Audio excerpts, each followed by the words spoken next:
7 7A sampai kelas 7I. Terima kasih atas kehadiran undangan yang sudah saya sampaikan kepada kita semua untuk melengkapi tugas saya, tugas individu saya, aksi nyata dari program Guru Penggerak, yaitu mengenai penyebaran pemahaman dan pengalaman penerapan budaya positif yang nantinya kita bisa terapkan di sekolah kita. Karena hari ini hari Jumat, waktunya juga sedikit, jadi nanti saya akan menyampaikan hari ini terkait materi penyebaran pemahaman budaya positif yang tentunya nanti kedepannya akan ada tindak lanjut dari pemaparan materi ini. Oke, langsung saja mohon Bu Lira dibantu untuk ini. Jadi ada konsep utama dari modul budaya positif yang saya pelajari dari Guru Penggerak.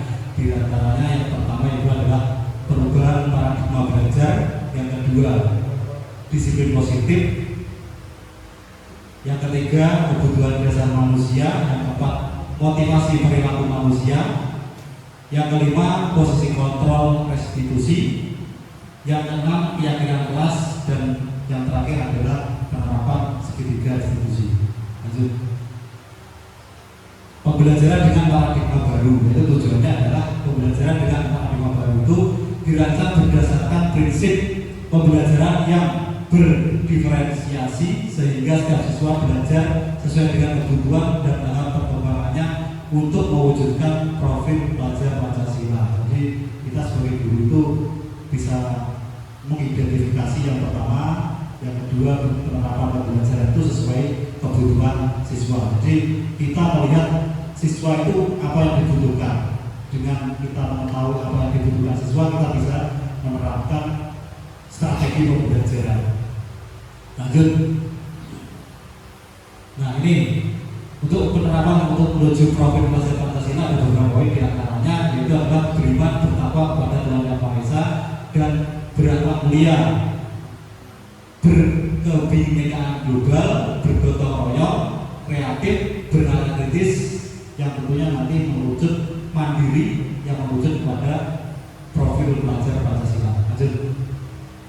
Nah, disiplin positif itu sendiri yaitu adalah dalam budaya kita makna kata disiplin dimaknai menjadi sesuatu yang dilakukan seseorang pada orang lain untuk mendapatkan kepatuhan. Kita cenderung menghubungkan kata disiplin dengan ketidaknyamanan. Nah, itu permasalahan yang ada di siswa.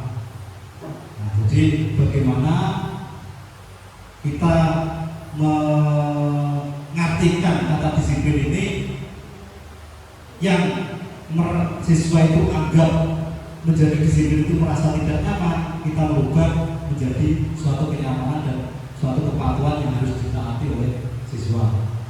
Disiplin positif merupakan salah satu cara penerapan disiplin yang bertujuan untuk menumbuhkan kesadaran serta membuat keyakinan anak untuk melakukan sesuatu tanpa sebuah ancaman maupun hukuman. Nah, ini selama ini mungkin dari kita secara pribadi kita tidak tahu dan menyadari bahwa setiap apa yang kita arahkan untuk siswa itu merasa dihukum. Misalkan kita memberi tugas, siswa itu tidak mengerjakan tugas, kita memberi hukuman, kamu kerjakan ini 3 kali. Nah, itu menurut kita merasa baik, tapi dalam penerimaan siswa itu adalah suatu penghukuman. Nah, ini yang harus kita luruskan. Selanjutnya sebagai pendidik, tujuan kita adalah menciptakan anak-anak yang memiliki disiplin diri sehingga mereka bisa berperilaku dengan mengacu pada nilai-nilai kebijakan universal dan memiliki motivasi intrinsik bukan ekstrinsik. Nah, lanjut. Kebutuhan dasar manusia yang pertama adalah bertahan hidup, yang kedua kasih sayang dan rasa diterima, penguasaan, kebebasan, dan kesenangan. Nah, ini yang dimiliki, yang diinginkan dari siswa itu sebetulnya ini bertahan hidup. Maksudnya bertahan hidup itu tidak golek makan dan sebagainya. Maksudnya bertahan dalam kehidupan pembelajaran dari kelas 7 sampai nanti bisa lolos di kelas 9. kasih sayang dan rasa diterima. Senakal-nakalnya bocah pasti dia merasa ingin selalu bisa diterima dan ingin disayangi oleh gurunya, karena seperti yang kita ketahui bahwa masa SMP ini adalah masa pubertas di mana anak-anak tersebut ingin mencari jati dirinya, ingin menunjukkan siapa dirinya, mungkin dengan salah satu dua perbuatan yang salah, mungkin seperti itu.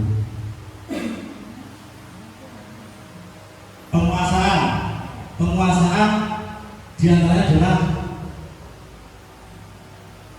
siswa tersebut ingin merasa bisa apa yang diterima, misalkan dalam siswa itu memiliki kemampuan ekstra atau selain kemampuan pendidikan formal ya, seperti olahraga, kesenian dan sebagainya. Nah, ini dalam penguasaan ini mereka ingin dihargai dan ingin merasa bahwa dia itu mampu dalam melaksanakan kemampuan yang dimiliki. Kebebasan ini yang belum bisa diartikan dalam siswa itu kebebasan. Jadi dalam suatu kebebasan ini dalam tujuan guru adalah siswa itu diberi kebebasan untuk menentukan pilihan atau kemampuan yang dimiliki tanpa kita memaksa untuk mengarahkan ini kudu pintar matematika, tidak seperti itu. Tapi siswa itu memiliki kemampuan apa, dia beri kebebasan untuk mengembangkan kemampuan yang mereka miliki. Nah, tentunya harus didasari dengan rasa kesenangan yang ada. Kesenangan di sini bukan kesenangan siswanya, tapi guru pun dalam mengarahkan siswa menuju apa yang mereka miliki itu juga ada kesenangan. Lanjut, motivasi perilaku manusia. Motivasi merupakan dorongan yang timbul pada diri seseorang secara sadar atau tidak sadar untuk melakukan suatu tindakan dengan tujuan tertentu. Yang pertama, untuk menghindari ketidakmauan atau hukuman. Murid melakukan disiplin diri karena ia takut dihukum. Motivasi intrinsik. Jadi dia itu disiplin karena dia takut dihukum. Jadi bukan ada paksaan secara tidak menyadari itu. Mendapat imbalan atau penghargaan dari orang lain. Murid melakukan disiplin diri karena ingin mendapat imbalan atau pengakuan. Nah, jadi istilahnya cari perhatian. Aku disiplin dan dianggap apik, aku disiplin dan wali kelasku menganggap saya ini baik dan sebagainya. Jadi bukan karena kesadaran dari peraturan, tapi karena ada sesuatu yang diinginkan. Dan dia untuk menjadi orang yang mereka inginkan dan menghargai diri sendiri dengan nilai-nilai yang mereka percaya. Maksudnya mereka melakukan sesuatu karena nilai-nilai yang mereka yakini dan hargai, dan mereka melakukannya karena mereka ingin menjadi orang yang melakukan nilai-nilai yang mereka yakini tersebut. Jadi ini perbedaan yang kedua dengan yang ketiga ini adalah karena ada nilai-nilai yang harus diyakini atau harus dipatuhi. Misalkan peraturan sekolah.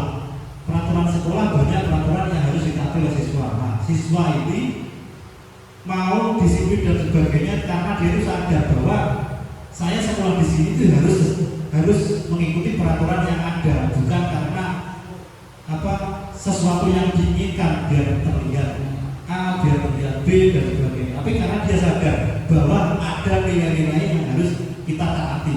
Demikian. Lanjut. Konsep disiplin dengan identitas gagal. Nah, ini diantaranya adalah hukuman. Menyakitkan, tidak nyaman, murid takut, memaksa, menyembunyikan kesalahan. Nah, ini adalah identitas yang gagal. Penghargaan, tidak efektif, merusak hubungan, mematikan kreativitas, menghukum dengan sistem ranking, merampas hak untuk menghargai dirinya.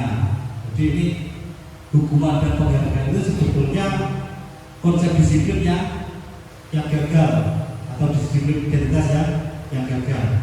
Lanjut, yang sukses, ini yang sukses adalah ada konsekuensi, diantaranya penguatan jangka pendek, perlu monitoring berkelanjutan, stimulus respon, murid menghormati peraturan, kehilangan waktu untuk merenungi kesalahan. Nah, jadi ini yang paling dibutuhkan adalah murid menghormati peraturan ini. Jadi murid itu bisa menghormati dan menghargai peraturan yang ada di sekolah kita. Ini tujuan kita menerapkan budaya positif adalah nanti ke arahnya ke sana. Murid bisa menghormati peraturan. Maka dalam pertemuan ini yang saya undang adalah wali kelas, mungkin nanti bisa diterapkan dalam skala kecil dulu, yaitu diterapkan di kelas. Nanti ketika kita bisa menerapkan di kelas, karena kita juga selain wali kelas kita memerlukan rekan guru yang lain, nanti kita bisa menerapkan dalam lingkungan sekolah besar, itu adalah sekolah.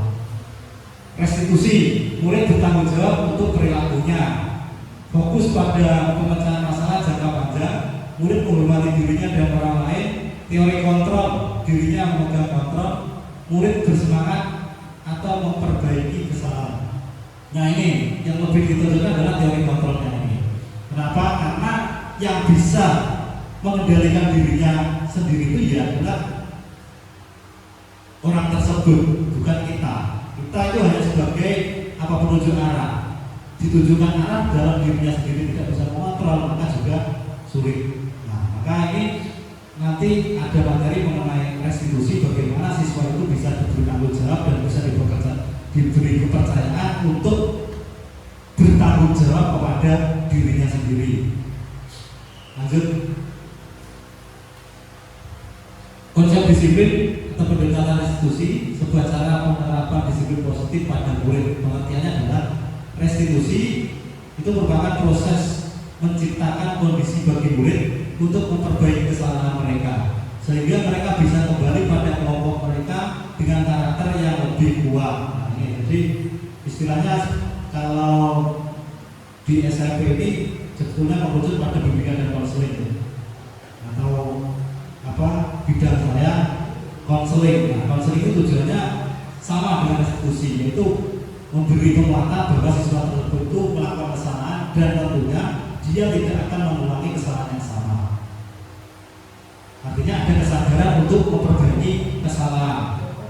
Lanjut, ciri-ciri restitusi yang membedakan dengan program disiplin lainnya. Nih, diantaranya restitusi bukan untuk menebus kesalahan, namun untuk belajar dari kesalahan. Jadi kita memberikan suatu keyakinan bahwa apa yang dilakukan itu salah, bukan untuk menebus kesalahannya, tapi untuk belajar dari kesalahannya supaya tidak mengulangi kesalahan yang sama. Restitusi memperbaiki hubungan. Restitusi adalah tawaran, bukan paksaan. Jadi kita memberi tawaran. Ini salah orang, salah sampai butuh biaya. Bukan, ini salah, gue butuh ini. Nah itu. Restitusi menuntut anak melihat ke dalam dirinya, jadi menyadari bahwa dirinya itu salah. Restitusi mencari kebutuhan dasar yang mendasari tindakan. Restitusi diri adalah cara yang paling baik. Restitusi fokus pada karakter, bukan tindakan. Restitusi menguatkan. Restitusi fokus pada solusi. Restitusi mengembalikan murid yang berbuat salah pada kelompoknya. Nah ini, sebagai wali kelas, sampai masih tahu ya, dari 32 siswa pasti hanya sebagian kecil yang melakukan kesalahan. Misalkan 32, dua anak yang double, istilahnya bandel, yang 30 pasti mau bisa diajak kerjasama. Nah ini, dari dua anak itu tadi, bagaimana kita bisa menerapkan bahwa menyatakan dia itu salah, bagaimana kita itu memberikan motivasi supaya dia tidak mau melakukan kesalahan yang sama. Nah, ini nanti kita melakukan dengan metode segitiga restitusi, yang tentunya hasil akhirnya adalah mengembalikan murid yang berbuat salah kepada kelompoknya. Jadi dikembalikan sama seperti yang 32. Jadi harapannya ke depan satu kelas itu bisa mentaati peraturan yang ada atau keyakinan kelas yang dibuat di kelasnya masing-masing. Lanjut, perbedaan contoh kasus siswa yang sering tidak mengerjakan PR. Hukuman, ya.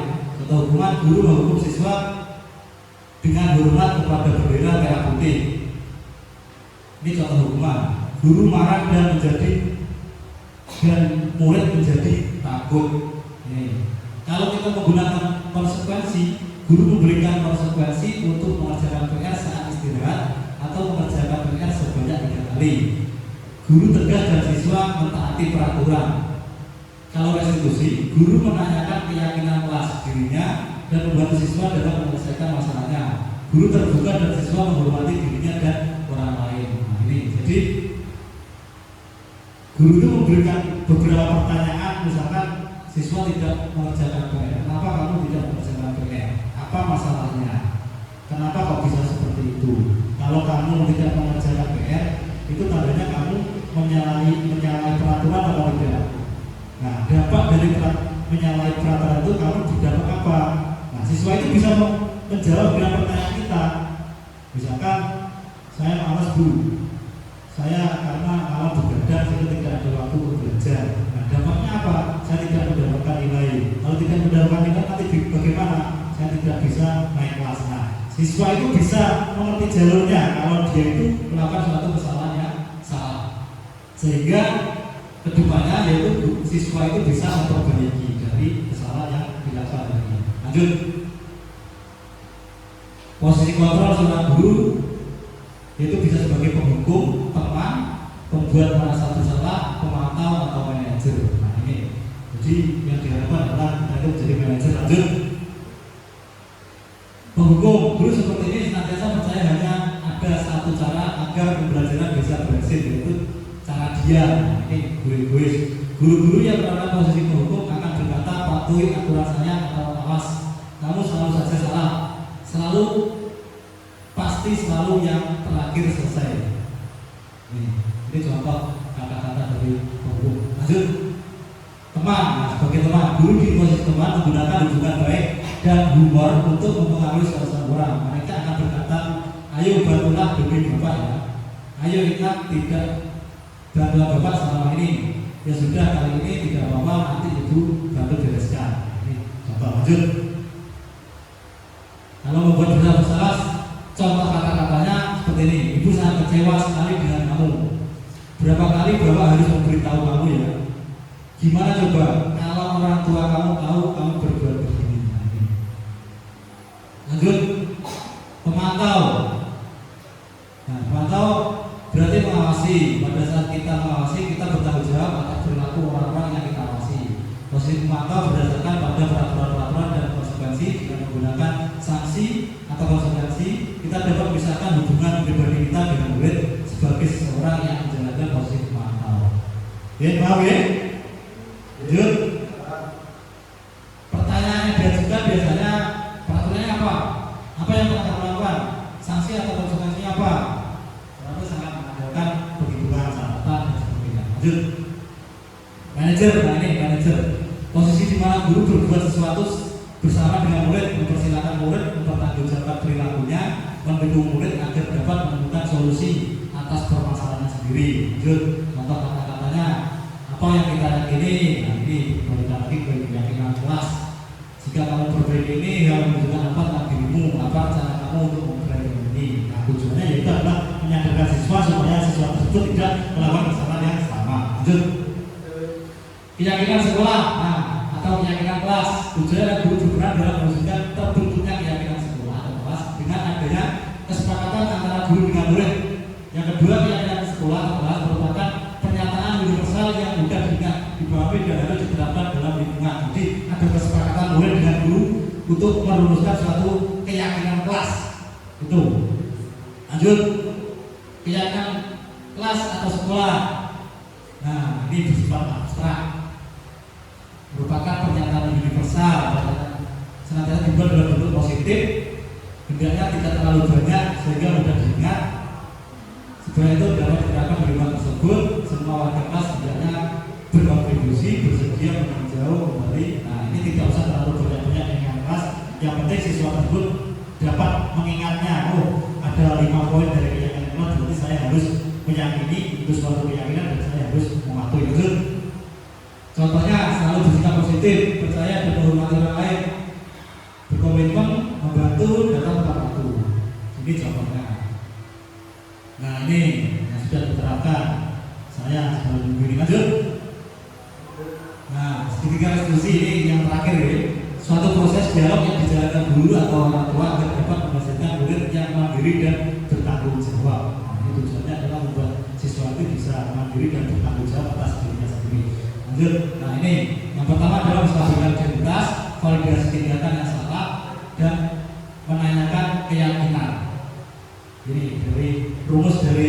segitiga restitusi. Lanjut.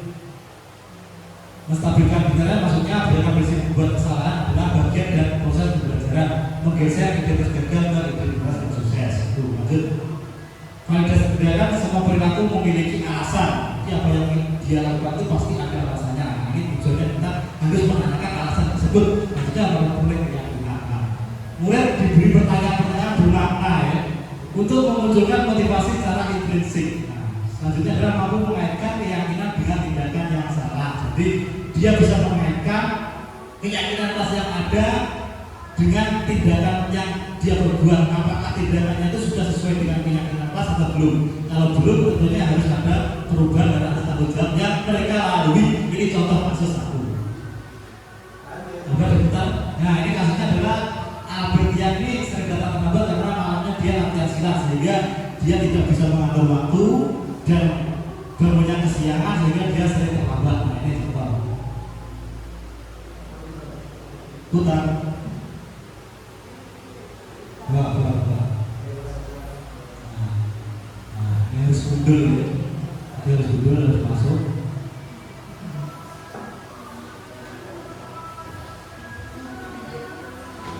Nah, ini untuk meningkat waktu ya. Nanti kita kan sudah membentuk grup kan ya.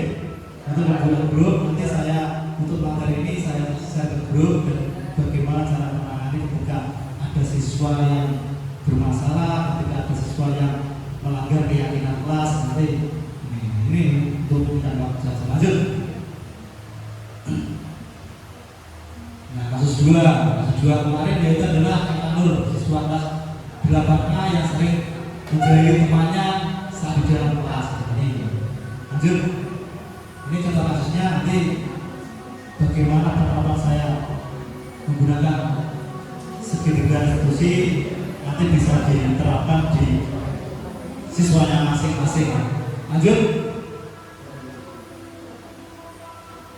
Nah, penutup ya. Nah, ini penutup. Demikianlah penjelasan mengenai restitusi segitiga restitusi sebagai upaya-upaya yang dapat dilakukan dalam membangun budaya positif di sekolah. Tentunya untuk mewujudkan hal ini membutuhkan proses yang tidak bisa dilakukan dalam waktu singkat. Selain itu, proses ini juga membutuhkan keterlibatan semua pemangku kepentingan sekolah. Nah, ini sebagai penutup. Jadi harapannya ini nanti ketika saya berikan materi ini bisa diterapkan di kelas masing-masing. Yang paling penting adalah kita bagaimana menciptakan keyakinan kelas ya, sesuai dengan kesepakatan antara siswa dengan guru yang mengajar dan juga wali murid. Itu ya. Mungkin ada pertanyaan? Tidak ada. Terima kasih ya. Terima kasih Bapak Ibu sekalian. Ya, demikian mungkin pemaparan saya mengenai penerapan budaya positif di sekolah. Harapan kita adalah untuk mewujudkan siswa yang disiplin dan patuh pada aturan.